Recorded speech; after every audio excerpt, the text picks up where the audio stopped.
Olá, queridos. Olá, meus irmãos. Boa noite a todos. Graça e a paz de Deus. A todos os irmãos em Cristo. Meus irmãos, quero fazer algumas exposições das Escrituras, da Palavra de Deus. Faz algum tempo que eu não abordo com exposição expositiva das Escrituras. Então, eu quero aqui fazer a exposição do livro de Salmos. Salmos tem 150 textos, né? E versos. Na verdade, a gente não falamos capítulo Salmo. Por quê? Porque os livros de Salmos, ele tem algumas divisões específicas. Então, os livros de Salmos, ele tem vários autores, vários escritores, como Moisés, Davi, que a maioria dos salmos foram escritos por Davi, por Salomão, os filhos de Corá, os filhos de Asaf, enfim, vários escritores, vários autores. Então, irmãos, como que o livro de Salmos ele é dividido? Ele tem várias divisões de textos. O livro de Salmos, um exemplo, ele pode ser dividido em histórico, ele pode ser dividido em anotações, músicas, né? Porque são cânticos, orações. Muitas das vezes o salmista Davi, em momento de dificuldade, de angústia, Davi, ele ora ao Senhor, cânticos, dividido em gênero, enfim. E também, algumas partes de Salmo também foi usado como profecia. Se não me falha a memória, Salmo 2 vai falar de Cristo, vai falar de Jesus. Vai apresentar Cristo, vai fazer uma profecia com respeito à pessoa de Cristo, a pessoa de nosso Senhor e Salvador Jesus Cristo. Então aqui, o livro de Salmo ele aborda, principalmente Moisés. O Salmo 90 é um salmo de Moisés. Enfim, então quero aqui apresentar para os irmãos, para os meus amigos, aqui da plataforma, aqui do Facebook, a palavra de Deus, a palavra do Senhor. Então, quero que nós podemos aprender juntos, né? Aprender junto a palavra de Deus, a palavra do Senhor. Então, o livro de Salmo, ele está incluído no livro, né? Dentro da forma teológica, como cânticos, assim como Provérbios, Eclesiastes, Cantares de Salomão, são livros poéticos. Então, nós vamos entender aqui, dentro das Escrituras, dentro da Palavra de Deus, vem da Septuaginta, do Velho Testamento. Então, meus irmãos, então nós vamos começar aqui pelo seu Salmo 1, né? Salmo 1, são poucos versos, vai até o verso 6. Então nós vamos fazer aqui palavra expositiva. Nós vamos expor textos e versos.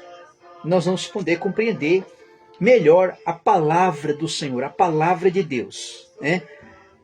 Que nós somos alimentados pela palavra do Senhor Jesus, né? Pela palavra de Deus. Então diz assim, meus amados irmãos, o verso primeiro: bem-aventurado é o homem que não anda segundo o conselho dos ímpios, e não se detém no caminho dos pecadores, e não se assenta na roda dos escarnecedores. Então, o verso primeiro aqui, o salmista aqui, ele vai falar uma palavra bem-aventurado. Se você procurar nas escrituras, esse termo desta palavra bem-aventurado quer dizer bem-sucedido. É, bem-sucedido. Você vai encontrar, se não falha a memória, 40 versos nas escrituras sobre esse termo da palavra bem-aventurado, bem-sucedido. Bem-aventurado. Jesus também, ele usa esse termo também.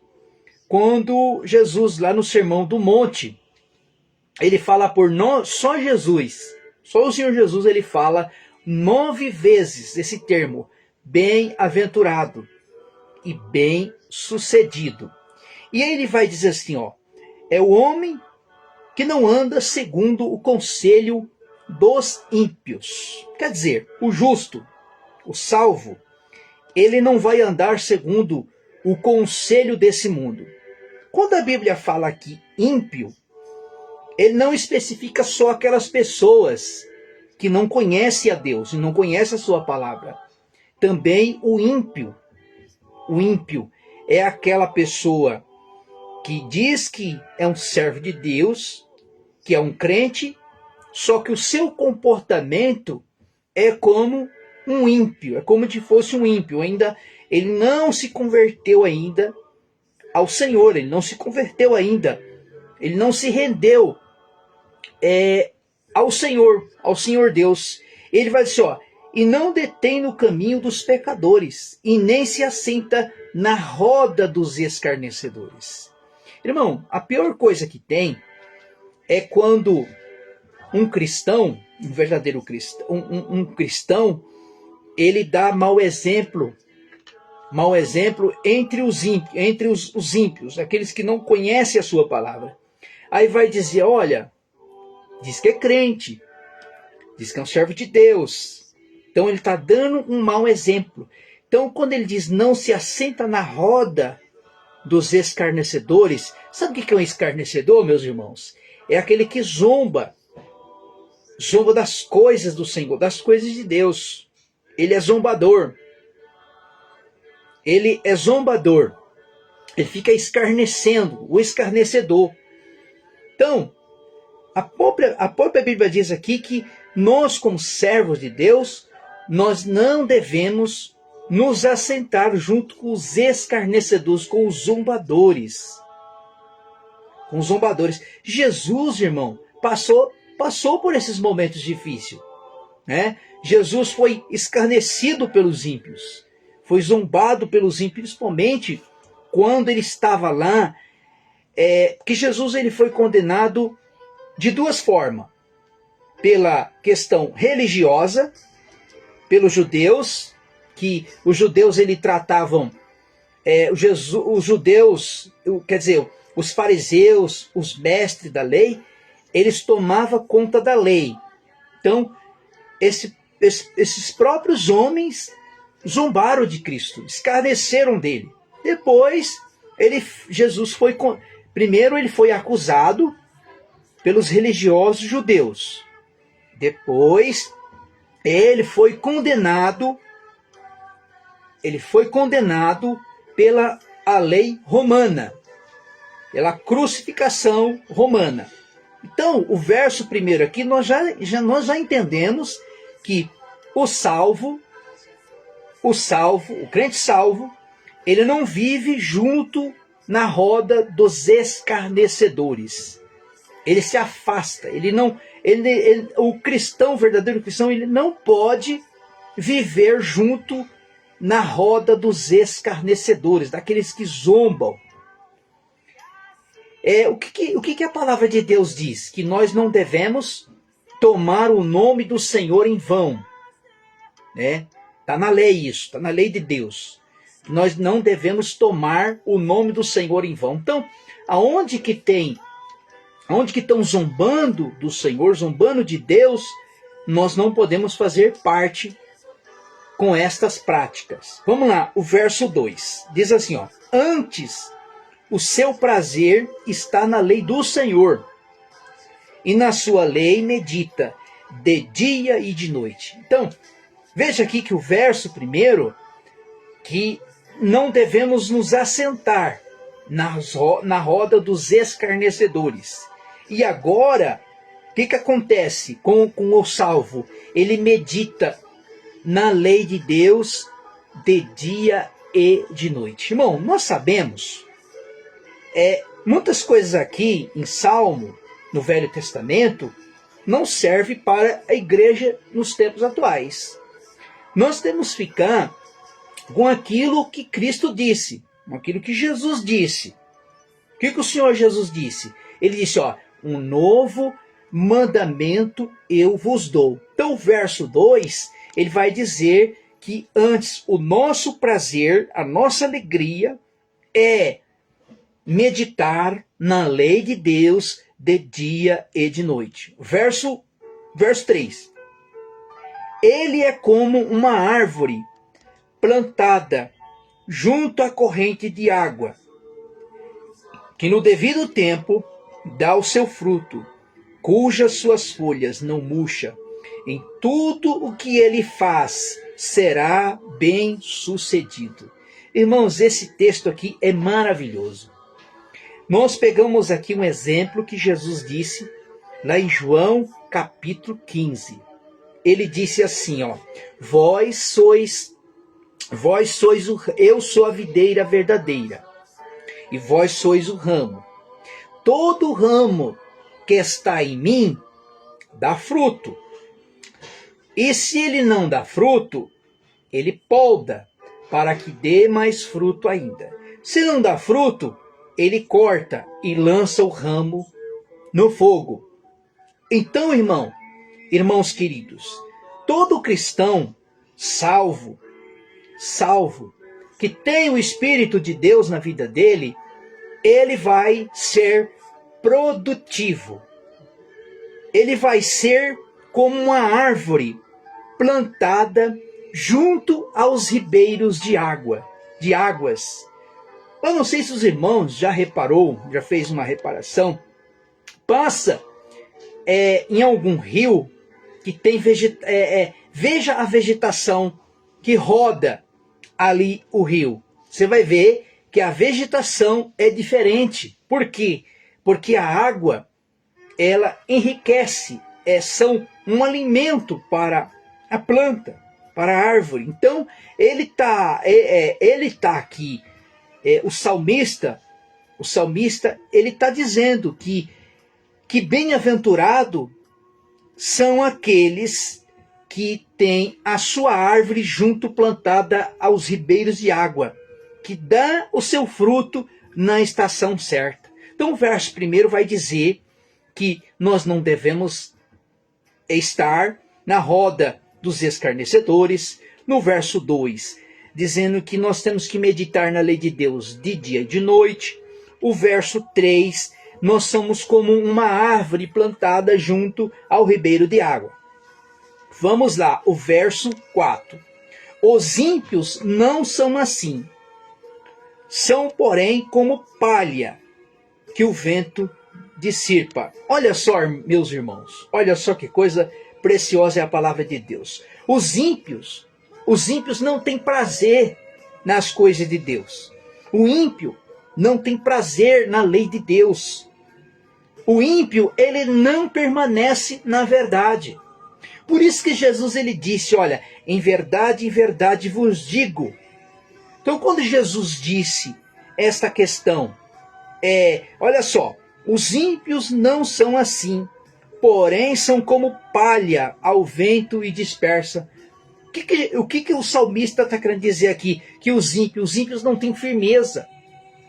Os ímpios não têm firmeza. É assim também, é o cristão que não tem firmeza, irmão. Não tem firmeza. Ele não tem ele não tem uma solidez nas escrituras. Ele é levado por ventos de doutrina. Aonde que tem qualquer doutrina, ele sai levando por vento de doutrinas. Então, o verdadeiro cristão, o verdadeiro servo de Deus, o salvo, cheio do Espírito Santo, ele defende aquilo que ele crê. Ele defende, não que nós defendemos o Evangelho, de forma alguma, porque o Evangelho, de forma alguma, ele pode ser defendido, porque o Evangelho é o poder de Deus. Mas nós defendemos aquilo que nós cremos. Tem pessoas que é levado pelo oba-oba, né? Não tem firmeza, ele não consegue ficar numa igreja fixa, ele não consegue defender aquilo que ele crê. Uma hora é uma coisa, uma hora é outra. Sabe? Então, tem muitas pessoas assim. Vamos lá, o verso 5. Por isso, os perversos não prevalecerão no juízo, nem os pecadores da congregação do justo. Pois o Senhor conhece o caminho dos justos, mas o caminho do ímpio perecerá. Duas coisas aqui o salmista aborda. Duas coisas. No verso 5, ele vai dizer que no juízo os ímpios não vão prevalecer. Que juízo é esse, irmãos? É aquele grande dia. É o dia do Senhor, né? Bom, nós entendemos que os justos não serão julgados. Quem vai ser julgado é os ímpios, né? E aí quando ele diz assim, que o justo, quer dizer, o verso 6, pois o Senhor conhece o caminho dos justos, mas o caminho dos ímpios perecerá. Quando meus irmãos, em que tempo nós estamos vivendo? Nós estamos vivendo o tempo da graça, o tempo do Evangelho. Quando é que o homem se torna justo? Quando ele é justificado por meio do Senhor Jesus. Então, embora os ímpios vão estar presentes no juízo de Deus, e eles serão condenados. Então, este é o termo do verso 5, ou o verso 6. O Senhor conhece o caminho, os dois caminhos, a vida que determina o destino do segue o caminho dos justos. Jesus Cristo cumpriu a vida ideal da retidão. Meus amados irmãos, que Deus abençoe vocês. Eu espero que você possa compartilhar este vídeo. Que Deus abençoe você grandiosamente. Então, nós estamos só iniciando o Salmo primeiro. Então, são 150 Salmo para nós. Aqui nós vamos termos aqui ensinamentos maravilhosos. Vai ser poderoso, vai ser maravilhoso. Espero que você possa estar aqui comigo em nome de Jesus para nós compartilharmos a palavra de Deus.